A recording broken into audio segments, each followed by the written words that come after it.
উনি তো পদত্যাগ করেছেন, পালিয়ে গেছেন। তখন কেউ বলতে পারেননি যে একটা বিপ্লবী সরকার করে। আমি এরপরে একদিন টেলিভিশনে একটা সাক্ষাৎকারের মতো দেখলাম, সম্ভবত DW-তে, মানে জার্মান যে টেলিভিশনটাতে, সেখানে একজন সমন্বয়কারীকে জিজ্ঞেস করা হয়েছে, আচ্ছা 5 তারিখে যদি এটা না ঘটতো কি করতেন? তো ওনারা বললেন, আমরা কোথায় চাকরির ইন্টারভিউ দিতাম, কি করতাম, কারণ জানি তো না যে 5 তারিখে এত বড় পরিবর্তন হবেই। এখন মাস্টার মাইন্ড বলা হচ্ছে, সক্রেটিস বলা হচ্ছে, কি সব বলা হচ্ছে না, এরকম ব্যাপারটা ছিল না। এত পরিকল্পিতভাবে এই ঘটনাটা ঘটেনি, একেবারে স্বতঃস্ফূর্ততার উপরে এটার মূলত নির্ভরশীল। আর হয়েছে কি, ধরেন 12 বছর 15 বছর ধরে যে লড়াই সমগ্র জনগোষ্ঠী করেছে এই স্বৈরাচারের বিরুদ্ধে, তাতে মানুষের মন তৈরি ছিল একটা পরিবর্তনের জন্য। মানুষ চেয়েছে কিছু একটা হোক, কিন্তু কিছু একটা হচ্ছিল না। কেন? সব বিরোধী দলগুলো মিলেছিল, কিন্তু বিরোধী দলগুলো ওই চ্যালেঞ্জটা নেয়নি। আপনি সবার সিদ্ধান্ত দিয়েছেন, যদি পুলিশ কোনো বাধা না দিয়েছে সভাটা হয়েছে, কিন্তু পুলিশ যদি মানা করেছে তাহলে ওখানে সভা করেননি, আপনি সরে অন্য জায়গায় গেছেন অথবা বাদ দিয়ে দিয়েছেন। স্বৈরতন্ত্র বুঝিয়ে দিয়েছিল যে কোনো নীতি নৈতিকতা ধারি না, কোনো ভোটের ধারি না, জনগণের তোয়াক্কা করি না, আমি থাকবো, পারলে সরাও, গায়ের জোরে। অর্থাৎ তখন গায়ের জোরের প্রশ্নটাই ছিল। এই তারুণ্য, এই শিক্ষার্থীরা এই চ্যালেঞ্জটা নিয়েছিল এবং সরাসরি তারা বলেছিল,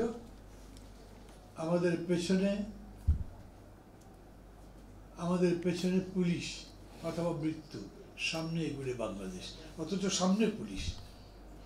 আমি এরকম শুনেছি, যদিও ধরেন এরকম কেউ যে আমাকে সত্যায়িত করেছেন সেরকম না, কিন্তু আমি একদিন এরকম দেখেছি, ফারাদ মাজার একটা আলোচনার সময় ওই কথা বললেন যে ওই সময়, মানে 4 তারিখের অ্যারাউন্ড আশেপাশে, তখনকার প্রধানমন্ত্রী সেনাবাহিনী প্রধানকে বলেছেন, র্যান্ডম গুলি করতে থাকো, যতবারে বলুক, আমি ক্ষমতা ছাড়বো না। সেনাবাহিনী প্রধান বলেছে সেটা সম্ভব নয়, একটা মরে আর একটা দাঁড়িয়ে যায়। বিমান বাহিনী প্রধানকে বলেছেন, বাতাস থেকে আকাশ থেকে গুলি করতে থাকো, তারা বলেছে কত গুলি করব, ডিনাই করেছে। অর্থাৎ বাস্তবটাই এই ছিল, সারা পৃথিবী অবাক হয়ে দেখেছে যে এই সমস্ত কচি কিশোর ছাত্র শিক্ষার্থী এরা ওই চ্যালেঞ্জটা নিয়েছে। আপনারা জেন জি শুনেছেন না? জেন জি, জেন জেড, জেনারেশন জেড যেরকম বলে, ওরা যখন উগান্ডাতে আন্দোলন করছে তখন তাদের স্লোগান ছিল, কাপুরুষের মতো বাঁচতে বাঁচতে নিজেদের প্রতি ঘেন্না ধরে গেছে, এবার সাহস দেখাতে চাই।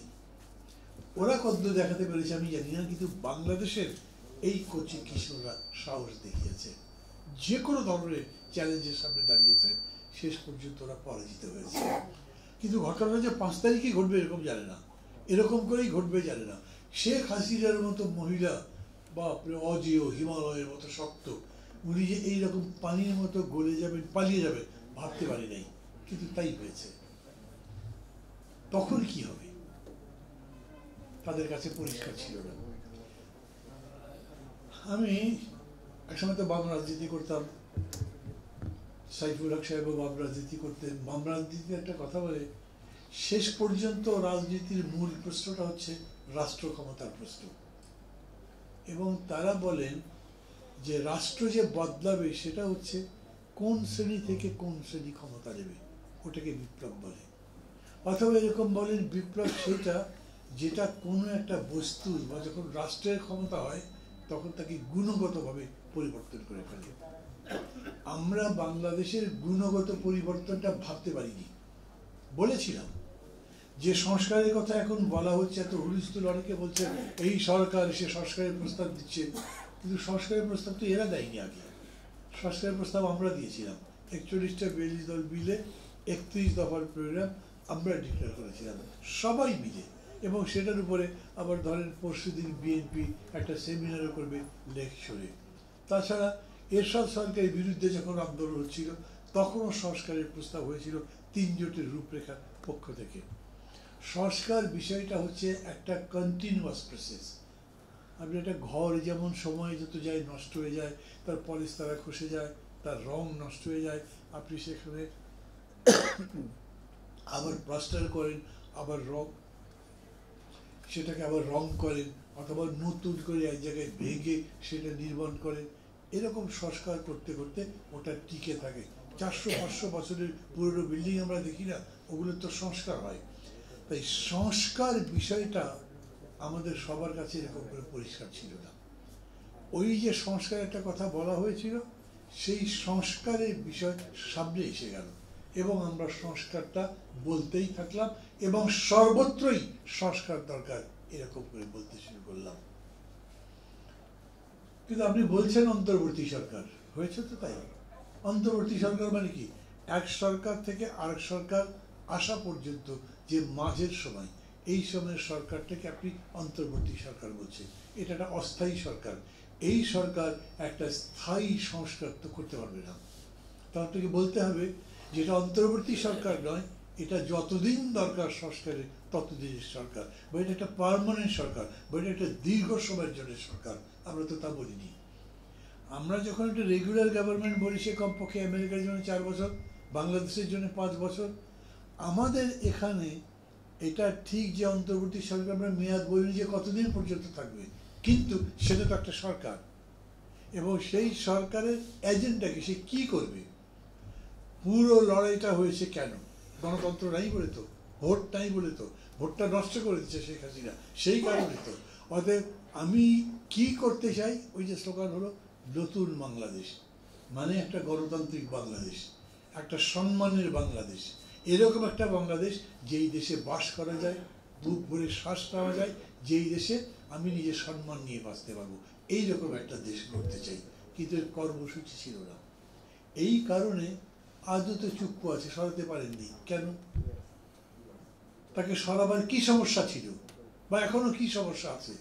কিন্তু সরাতে পারেনি কারণ আপনি বলেছেন আপনি সংবিধানের সবকিছু মেনে চলবেন। সংবিধানের সবকিছু মেনে কিন্তু আপনি চলছেন না, কিন্তু তারপরেও আপনাকে ওটা রাখতে হয়েছে, কারণ আপনি বিপ্লব করতে যাননি। জানি না এই কথায় বিতর্ক লাগবে কিনা, কিন্তু বিতর্ক লাগলেও আমি তার জন্য চিন্তিত রই, কারণ আমি জানি যে আমি যা বলছি এর বিপক্ষে কোনো যুক্তি হতে পারে না। আপনি যদি বিপ্লবী করতেন তাহলে ওই দিনই বলতে দিতেন, ওই দিনই নতুন করে সমস্ত অর্ডিন্যান্স দিয়ে দিয়ে দেশ চালাতেন। আপনি তার জন্য কনস্টিটিউশন খুঁজতেন না। এরকম করে যখন করেছেন, তার মানেই হচ্ছে আপনি বৈপ্লবিক পন্থায় বা ধরেন একেবারে র্যাডিক্যালি সব কিছু বদলে দেওয়ার চিন্তা করেননি। আর যখন আপনি বিপ্লব বলবেন, তার মানে কি? আপনি 10টা কমিশন কেন, আপনি 20টা কমিশন করতে পারেন। আপনি মনে করছেন স্বাস্থ্য খাতে এই করবো, শিক্ষা এরকম করবো, অন্ন বস্ত্র শিক্ষা চিকিৎসা বাসস্থানের গ্যারান্টি এই পদ্ধতি করব, কিন্তু আমরা যে সংস্কারের কথা বলছি সেই সংস্কারের মধ্যে কিন্তু এগুলো নাই। দ্রব্যমূলক এজেন্ডা আছে? নাই। বস্ত্রের এজেন্ডা আছে? নাই।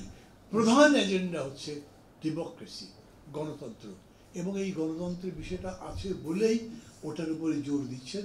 আলোচনাগুলো সেটার উপরেই বেশি করে হচ্ছে এবং সেইভাবেই এগোচ্ছে। কথা আমি সংক্ষেপ করে ফেলবো এখন, যদিও বলবার এরপরেও অনেক কিছুই আছে, থাকতে পারে। আমার অন্য প্রোগ্রাম আছে, হঠাৎ করে আমার মনে পড়লো যে সেটা ধরতে চাইলে আমাকে খুব বেশি দেরি করা চলবে না, কিন্তু যেটুকু দরকার বেশি কথাগুলো বলবো এখন, যেহেতু একদম আসছি আমি, মানে বুঝেও আসি নাই কী হচ্ছে এখানে, কারা করছেন এগুলো কিছুই বুঝি নাই। কিন্তু এসে মনে হলো যে অন্তত ওইটুকু জাস্টিসটা করা উচিত, যে যেটা সবাই জানতে চান সেটা বলি। আমি খুব স্পষ্ট করে বলি, যারা ক্ষমতায় আছেন, ডক্টর ইউনূস বলেছেন না, এরা নিজের নিজের ক্ষেত্রে সবাই সাকসেসফুল মানুষ, কিন্তু নিজের নিজের ক্ষেত্র তো, অন্য ক্ষেত্রে কি? সাকিব আল হাসান বিশ্বের অন্যতম সেরা ক্রিকেটার, ওকে কি ফুটবল খেলার মাঠে নামাবেন নাকি? পারবে না তো। তো ওরাও যে নেমেছেন, তারাও ঠিক মতো পেরেছেন, পারবেন এরকম না। আমরা এই জন্য এই কথাটা বুঝেই শুরুতেই বলেছি, আমরা এই সরকারকে সর্বাংশ সর্বাত্মক সমর্থন দিচ্ছি। আনরিজার্ভ না, নিরঙ্কুশ না, প্রস্তাবিত সমর্থন নয়, কারণ এটা পলিটিক্স তো, এটা ভালোবাসা নয়, প্রেম নয়, যে আমি তোমাকে ভালোবাসি আতে তোমার কোনো অপরাধ আমার কাছে অপরাধ নয়, এটা নয়। আমি রাজনীতির কথা বলছি, সমাজ পরিবর্তনের কথা বলছি। তুমি ভুল যদি করো তাহলে ভুলটা বলবো, কিন্তু এইটা ঠিক। এই যে 54 বছরের বাংলাদেশ, ওই শেখ মুজিবের সরকার বলেন, আওয়ামী লীগ, বিএনপি, জাতীয় পার্টি, খন্দকার প্রস্তাব, কোনো সরকারকে এই দেশের পার্টিগুলো, বিরোধী দল যারা করে, কখনো সমর্থন করেছে? কিন্তু এই প্রথম সমস্ত party other than Awami League, যারা পতিত, যাদেরকে সরকার থেকে উৎখাত করা হয়েছে, তাদের বাদ যদি দেন, তাহলে সব পার্টি, সমস্ত অংশী যাদের স্টেক আছে, সেটা একটা সোশ্যাল অর্গানাইজেশন, সেটা একটা পেশাজীবীদের সংগঠন, সেটা সংস্কৃতিসেবী সংগঠন, সবাই এই সরকারকে সমর্থন করে বলেছে তোমাদের সাফল্যের উপরে আমাদের সাফল্য, তোমাদের ব্যর্থতা আমাদের জন্য বড় ব্যথার কারণ হবে, তাই করেছি।